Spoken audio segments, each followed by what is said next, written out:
The sound of a suitcase zipper usually signals a vacation. But in my kitchen, at 6:15 on a Tuesday morning, it sounded exactly like a guillotine blade dropping.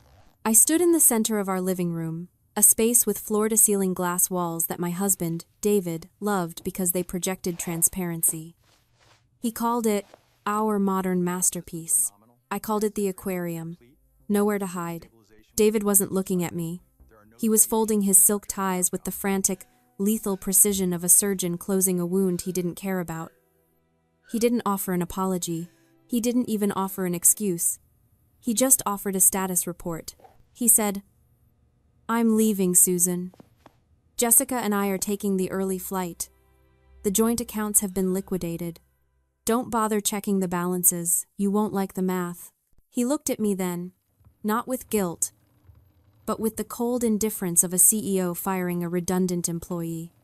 He said, "I'm done carrying dead weight." The air left my lungs. My knees hit the hardwood floor with a thud that echoed through the silence. My world, my security, my 20-year investment in this man, all of it evaporated in 30 seconds. I expected my 13-year-old daughter to scream. I expected Madison to run to his leg and beg him to stay. Instead, I heard a crunch. I looked up.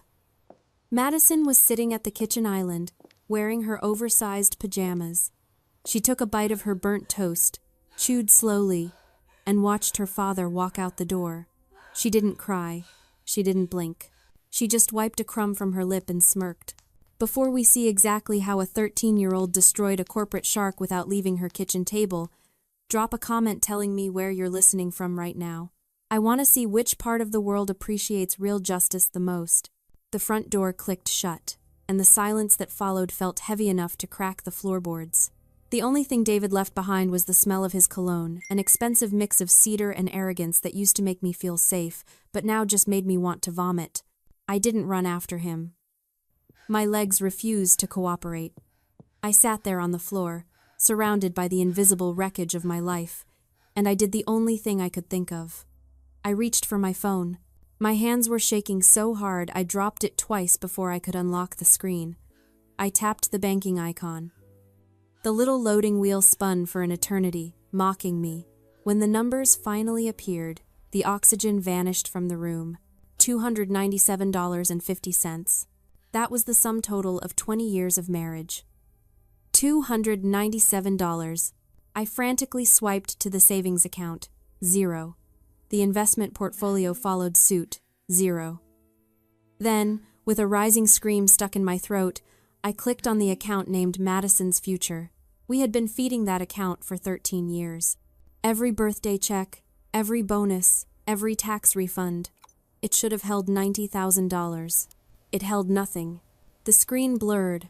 My chest tightened like a vice was crushing my ribs. I couldn't breathe. I was drowning on dry land.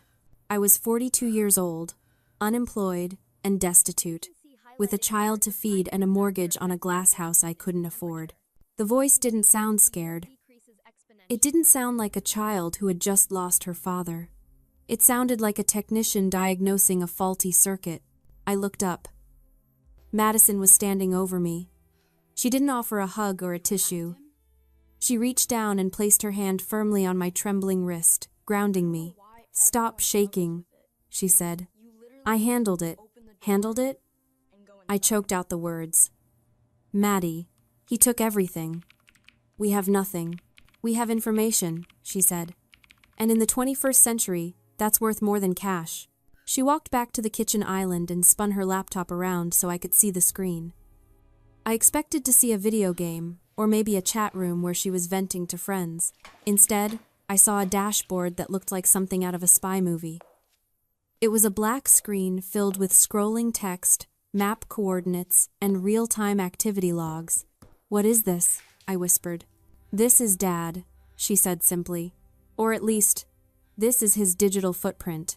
She tapped a key, and a list of passwords appeared on the screen. "Dad thinks he's a genius because he buys burner phones," Madison explained, her voice devoid of emotion. "But he's lazy. People are always lazy, Mom. They think if they hide the device, they hide the activity. But they forget about the keys." She pointed to a string of characters. Titanium 80. That's the password for the Netflix account he shares with me, she said.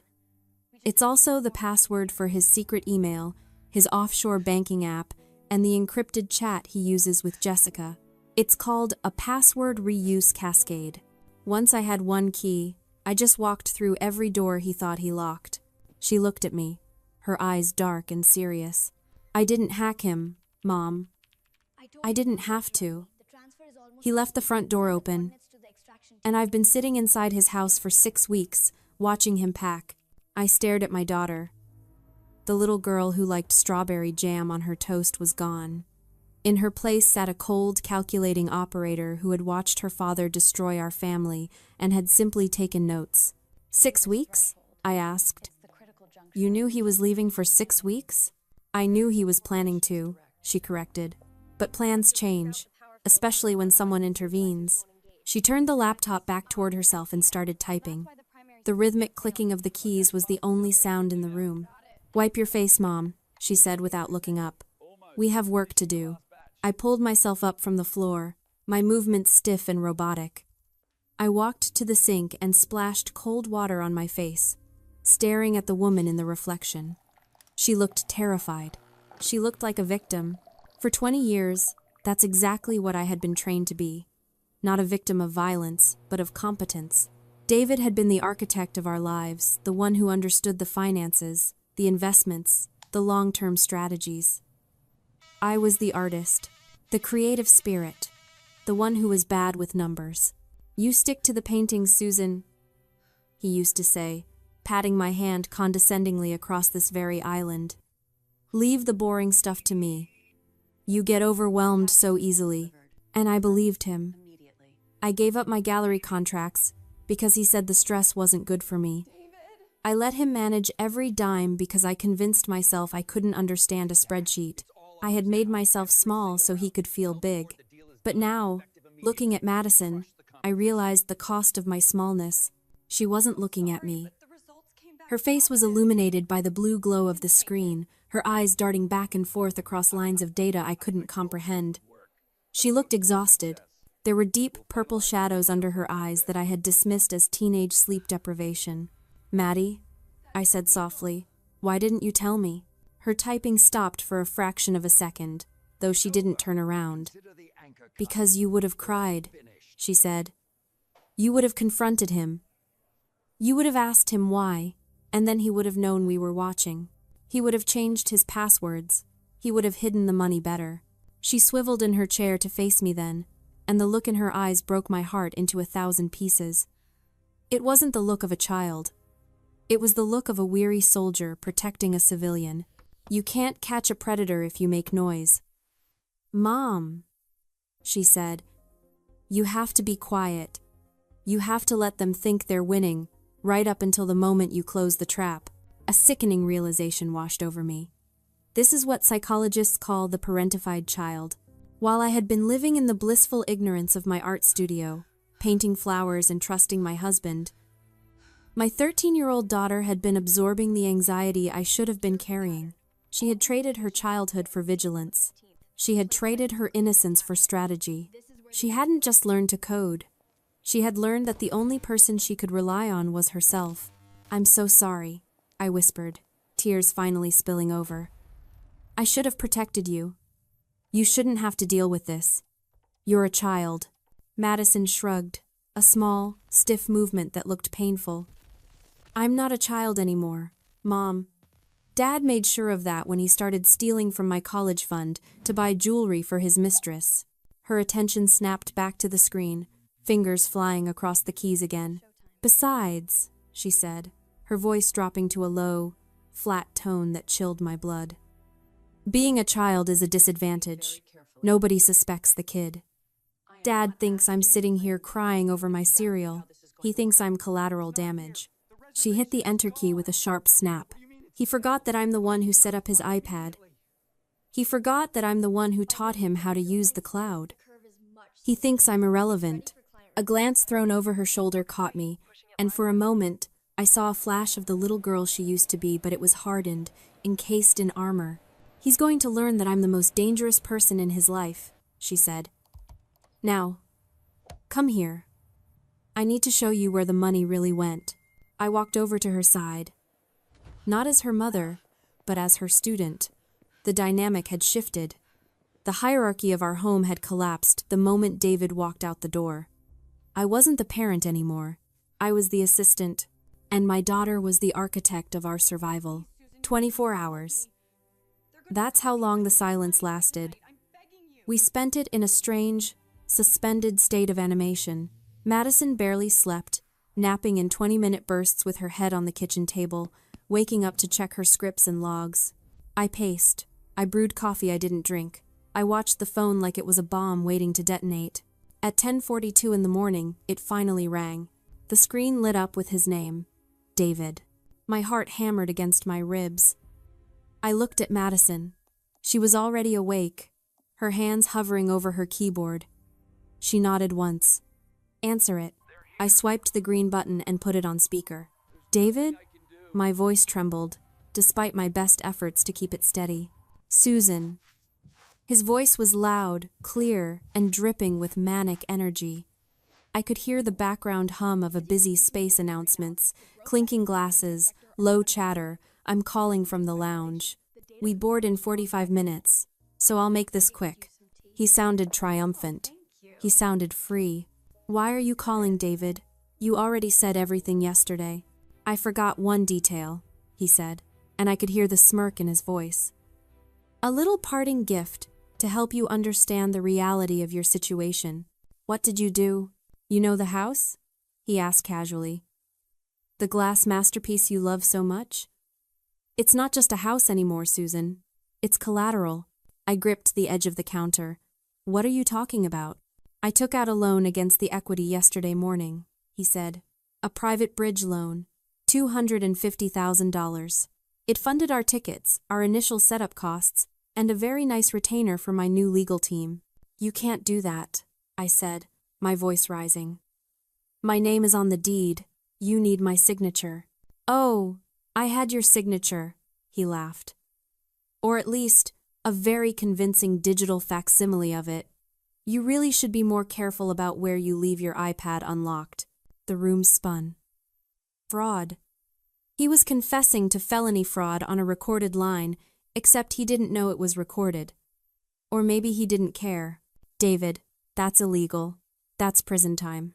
Only if you can catch me, he said. And by the time the bank realizes the signature is fake, and by the time the IRS starts asking questions about the tax liability, I just shifted onto you. I'll be in a non-extradition jurisdiction. I'm doing you a favor, Susan. The legal mess will keep you so busy you won't have time to be depressed. In the background, a woman's voice laughed a bright, tinkling sound. David, stop teasing her. We need to finish the champagne. Jessica, the compliance officer, laughing about financial crimes. You're a monster, I whispered. I'm a realist, he snapped. You were dead weight, Susan. I cut the anchor. Sink or swim. It's up to you. The line went dead. I stood there, holding the silent phone, feeling the weight of the invisible debt crushing me. $250,000. He hadn't just left us with nothing. He had left us with a crater. I looked at Madison. I expected fear. I expected panic. Instead, she was typing. Fast. Furious. Her fingers were a blur. Did he say they're in the lounge? She asked, her voice tight. Waiting for the flight to Dubai? I nodded, mute with shock. Madison stopped typing. She looked up at me, and a slow, terrifying smile spread across her face. It wasn't a smile of joy. It was a smile of a predator who just watched the prey step into the snare. Good, she said softly, because there is no flight to Dubai. What do you mean? I asked, my voice barely a whisper. He has tickets. He has a job offer. He showed me the email last week. Madison turned the laptop toward me. On the screen was a sleek, professional website for a company called Apex Global Logistics. It featured stock photos of glass skyscrapers, serious-looking executives shaking hands, and a list of international offices. Apex Global Logistics, Madison read. headquartered in Dubai, specializing in high-risk asset management. That's them, I said. That's the company that hired him. Mom, Madison said gently, look at the URL registration date. I leaned in. Created 28 days ago. I built this site in my bedroom, she said. My jaw dropped. I stared at the screen, then at my 13-year-old daughter. You built a fake company? It's called a honeypot, she explained, her voice clinical. I needed to get them out of their jobs. I needed them to liquidate their assets voluntarily. If I just exposed them, Dad would have fought for the house. He would have dragged out the divorce for years. He would have hidden the money. A new window popped up as she clicked a folder labeled Correspondence. I created a fake headhunter persona named Marcus Thorne. I reached out to Dad on LinkedIn a month ago. I offered him everything his ego wanted. A VP title, a $150,000 signing bonus, and a relocation package to a tax haven. She scrolled through the emails. I saw David's replies, fawning, eager, arrogant. He bit immediately, Madison said. He was so desperate to feel important that he didn't even do a basic background check. He quit his job. Jessica quit hers. They cashed out their 401ks to pay for the upfront relocation fees I invented. She clicked another tab. A flight itinerary appeared. I sent them these tickets this morning, she said. They look real. The confirmation numbers look real. But they're not in the airline's system. They're sitting in the first-class lounge, waiting for a flight that doesn't exist, for a job that doesn't exist, to go to a country where nobody is waiting for them. The magnitude of what she had done washed over me. She hadn't just hacked him. She had socially engineered his entire destruction. She had used his own greed and narcissism to lure him onto a ledge, and then she had convinced him to jump. They're unemployed, I whispered. They're homeless. They have no insurance, no income, and no way back, Madison added. Because the second they realized the tickets were fake, I deleted the website. Marcus Thorne's email is gone. The phone number they've been texting is disconnected. She leaned back in her chair, watching the cursor blink on the black screen. Right now, they're drinking champagne. Celebrating their escape, she said. In about 20 minutes, the gate agent is going to tell them their boarding passes are invalid, and that's when the real panic starts. She looked at me, her dark eyes devoid of pity. He wanted a fresh start, Mom. I gave him a clean slate. I wiped everything away. The phone rang again. It wasn't the calm, arrogant ring of before. It was a jarring, insistent sound. Madison looked at the caller ID. David. Showtime, she said. I answered the phone. Susan, there's a glitch! David was screaming, the sophisticated veneer of the corporate fixer completely stripped away. He sounded like a frightened animal. The gate agent says the tickets are invalid. I can't pull up the Marcus Thorne email. The website is gone. It's a 404 error. I need you to Google the main office number for Apex Global. My data isn't loading properly. He was still doing it. Even while he was abandoning me, he was barking orders, expecting me to be his secretary. Madison didn't look up from her screen. Her fingers were moving with a fluid, terrifying rhythm. I tapped the button. David, I said. There is no number. There is no Apex Global. What? Of course there is. I signed a contract. I have the PDF. You signed a graphic design project, Madison said loud enough for the microphone to pick up. I made the logo in Photoshop. There was a silence on the other end so profound it felt like the line had gone dead. Then, a ragged intake of breath. Madison? Hi, Dad, she said, her voice flat. Enjoying the lounge? I hear the shrimp cocktail is overpriced. You did this? His voice cracked. You little. Do you have any idea what you've done? We quit our jobs. We liquidated everything. We have $200,000 in cash in a briefcase and nowhere to go. Actually, Madison said, tapping a key with a flourish. You might want to check your phone. I just pushed a little update to your location settings. What are you doing? Panic was rising in his voice again. I just pinged your GPS coordinates to the legal department at Jessica's firm. Madison said casually. And to the FBI's Financial Crimes Division. What? This time, it was Jessica's voice, shrill and terrified in the background. Why would you do that? Because of the embezzlement, Jessica, Madison said. I found your hidden ledger. The consulting fees you were skimming from client accounts? The $300,000 you stole to fund your new life? I have the logs. I have the IP addresses. I have everything. That's a lie, Jessica screamed. It's in your sent folder, Madison replied. Or it was, until I forwarded it to your compliance officer 5 seconds ago. I watched my daughter. She wasn't angry. She wasn't vindictive. She was simply executing a program. She had dismantled 2 adult lives without leaving her chair. Susan! David was begging now. The arrogance was gone, replaced by pure, distilled desperation. Susan, please. You have to stop her. If the police come, if they find the cash. I'm your husband. I'm the father of your child. You were, I said. We can fix this. He pleaded. I'll come home. We'll put the money back. We'll say it was a misunderstanding. Just tell her to stop. Madison stopped typing. The room went silent. She picked up her tablet and slid it across the quartz countertop toward me. On the screen was an email draft. The subject line read, Evidence regarding fraudulent loan application and identity theft. David Miller. Attached were the logs of the digital forgery he had admitted to on the phone, the fake loan documents, and a recording of his confession from 5 minutes ago. The recipient was the fraud division at our bank. One button. Send. The tablet screen glowed against the quartz.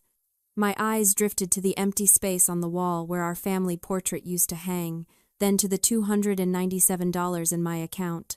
Finally, I looked at my daughter, who had spent 6 weeks in the dark carrying the weight of the world because her father decided she was collateral damage. Susan? David whispered. Please. He wanted mercy. He wanted the wife who smoothed things over, the wife who absorbed the pain so he didn't have to feel consequences. My fingers closed around the cool metal of the tablet. There was no tremor. You wanted a fresh start, David? I asked softly. Yes. Yes. Please. Across the island. Madison gave me a small, imperceptible nod. This was it. This was the moment I stopped being the victim and became the executioner. I just gave you one, I said. You're starting from 0. I pressed send. Goodbye, David. I hung up the phone just as the sound of sirens began to wail in the background of the call. 6 months have passed since I pressed that button. In the movies, this is the part where the villain learns his lesson and the heroes go back to their normal lives. But real life doesn't work that way. There is no going back. There is only moving forward into the wreckage to build something new. David and Jessica are currently awaiting trial on federal charges including wire fraud, identity theft, and embezzlement. The clean slate Madison gave them turned out to be a cage. They are unbankable. Their credit scores are non-existent. They are, for all intents and purposes, digital ghosts. David calls sometimes, usually collect from a detention center payphone. I've never accepted the charges. I don't need to hear his apologies. I have his bank records, and those told me everything I ever needed to know about who he really is. We sold the glass aquarium. I couldn't sleep in a house that felt like a display case anymore. We moved to a small bungalow on the other side of town. It has creaky floorboards, a leaky faucet, and the most beautiful north-facing light I've ever seen. For the first time in 15 years, I picked up a paintbrush. I'm not painting pretty flowers anymore. I'm painting storms. And for the first time in my life, I'm selling them. But the biggest change isn't the house, or the art, or the absence of David's suffocating cologne. It's Madison. She didn't go back to being a normal 13-year-old. She didn't join the soccer team or start going to mall hangouts. You can't unsee the code once you've looked behind the curtain. Instead, she founded a company. It's called the Ghost Protocol. She sits at our new, scratched-up kitchen table every evening after homework, but she's not playing games. She's on encrypted video calls with women who look exactly like I did 6 months ago, scared, confused, and staring at empty bank accounts.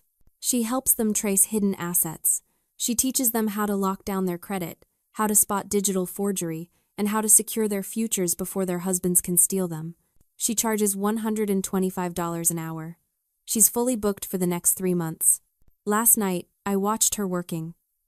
The blue light of the screen illuminated her face, but the shadows under her eyes were gone. She wasn't manic or anxious. She was focused. She looked like a captain steering a ship through a storm. She caught me watching her and pulled her headphones down. "You okay, Mom?" she asked. "I'm fine, baby," I said, placing a cup of tea next to her laptop. "I was just thinking, are you happy?" She considered the question with that terrifying, brilliant maturity of hers. "I don't know if I'm happy in the way other kids are," she said. "But I feel safe. And I'm making sure other people are safe too." "You saved us, Madison," I told her. "No," she shook her head, turning back to her code. "I just turned on the lights. You were the one who walked us out the door." She's wrong, of course. She was the warrior. I was just the witness who finally woke up. David tried to bury us. He thought we were dirt. He forgot that we were seeds. And now, we've grown into a forest he can never cut down. If you think Madison was right to press that button, hit the like button. And if you want more stories about the underdogs biting back, make sure you're subscribed.